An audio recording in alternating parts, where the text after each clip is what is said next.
दोस्तों जरा सोचिए कि आपके घर में जो बिजली बिल आता है, अगर उसकी कीमत भी मार्केटिंग बाजारी मूल्य के हिसाब से हो, तो फिर क्या होगा? फायदा होगा या घाटा होगा और ये क्या एक नया बला आ गया है, इसको समझते हैं। ये जो नेशनल स्टॉक एक्सचेंज है, जिसे आप एनएसई से जानते हैं, एनएसई ने एक बड़ा कदम उठाया है, जिससे बिजली जैसी जो अहम सेक्टर है, वो भी अब फाइनेंशियल मार्केट में शामिल हो जा रहा है। एनएसई ने ये घोषणा किया है कि 11 जुलाई 2025 से इलेक्ट्रिसिटी फ्यूचर्स की शुरुआत करने जा रहा है और इसे सफल बनाने के लिए एक खास लिक्विडिटी एनहेंसमेंट स्कीम, जिसे एलईएस है, वो लाई जा रही है। तो ये क्या होता है इलेक्ट्रिसिटी फ्यूचर्स? तो सबसे पहले इसको समझिए कि इलेक्ट्रिसिटी फ्यूचर्स क्या है। इलेक्ट्रिसिटी फ्यूचर्स एक तरह का फाइनेंशियल कॉन्ट्रैक्ट होता है।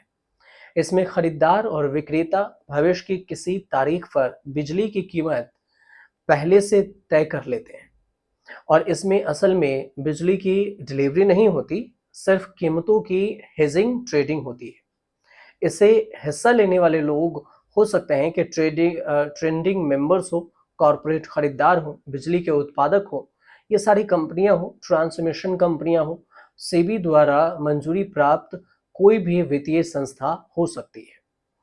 अब एनएसई का जो मकसद है, वो मकसद क्या है? तो एनएसई का ये ऐसा मानना है कि भारत जैसे देश में जहां बिजली की खपत तेजी से बढ़ रही है, वहां पावर जो डेरी डेरिवेटिव्स है, उसका बाजार भी बहुत बड़ा हो सकता है।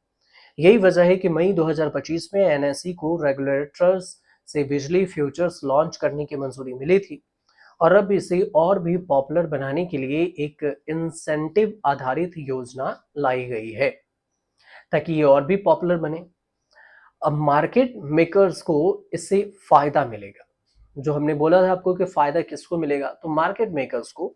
जो एलईएस स्कीम है, उसके तहत एनईएस दो मार्केट मेकर्स हैं, जिसमें MM1 और MM2 को नियुक्त करेगा, जो इस नए सेगमेंट में लगातार बाय और सेल के भाव डालेंगे ताकि मार्केट में लिक्विडिटी बनी रहे। इसके लिए एनएसई ने एक बोर्डिंग प्रक्रिया भी की है। जो चयनित लोग हैं वो 6 महीने के लिए जिम्मेदारी संभालेंगे। अब इसमें इनाम क्या मिलेगा, तो किसको फायदा क्या होगा? तो देखिए, मार्केट मेकर्स वन, जिसे MM1 कहते हैं, को हर महीने 85 लाख रुपए तक की जो प्राइज मनी मिल सकती है। जो मार्केट मेकर टू है, MM2, हर महीने 45 लाख रुपए तक की प्राइज मिल सकती है। शर्त यह है कि उनको सारी शर्त पूरी करनी होगी एनएसई की। मार्केट मेकर्स बनने की जो शर्त है वो क्या है? तो शर्त यह है कि एनएसई के द्वारा कि 4 प्रमुख शर्त तय की गई है। पहली शर्त है कम से कम 5 करोड़ रुपए की नेटवर्थ होनी चाहिए। समझिए, इसमें कोई आम इंसान तो एंट्री नहीं लेगा। दूसरी शर्त है कि पिछले 1 साल में कोई भी गंभीर अनुशासनात्मक कार्रवाई नहीं हुई हो। तीसरी शर्त है कि सदस्य के पास कमोडिटी डेरिवेटिव्स सेगमेंट में अलगू रजिस्ट्रेशन होना चाहिए। चौथी और आखिरी शर्त यह है कि सदस्य या फिर उसके ग्रुप कंपनी के पास बिजली क्षेत्र के किसी भी हिस्से में, जैसे generation, transmission, distribution, power trading उपकरण आपूर्ति या फिर EPC, engineering, procurement and construction के अनुभव या फिर समझ भी होनी चाहिए।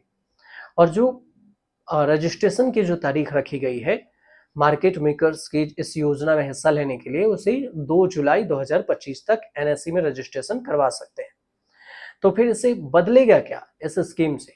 तो बदलेगा ये कि एनएसई की इस योजना से भारत में बिजली के जो व्यापार है, उसमें ट्रांसपेरेंसी, फ्यूचरिस्टिक और फिर वित्तीय रूप से सुरक्षित बना सकती है।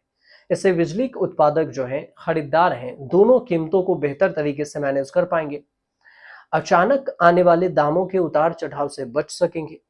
और यह कदम भारत को पावर सेक्टर में भी ग्लोबल फाइनेंशियल मार्केट के स्तर पर लाने की दिशा में एक बड़ा प्रयास माना जा रहा है। तो जो ये छोटी सी जानकारी थी, उस जानकारी को हमने आप तक पहुंचाई है कि ये इलेक्ट्रिसिटी फ्यूचर्स स्कीम क्या है, जो अब एनएसई में आने जा रही है। तो इसलिए अगर आप ये वीडियो देखें तो आपको आसान भाषा में समझ में आ जाएगा कि ये क्या है, किसको फायदा होगा, किसको नुकसान होगा, क्यों ला रही है एनएसई। क्या कंडीशन है मेंबर्स को इसमें हिस्सा लेने के लिए, तो ये सारी जानकारी पहुँचाइए। अगर आपको सही लगे तो हमारे चैनल से जुड़िए, सब्सक्राइब कीजिए, शेयर कीजिए, कमेंट ज़रूर कीजिएगा।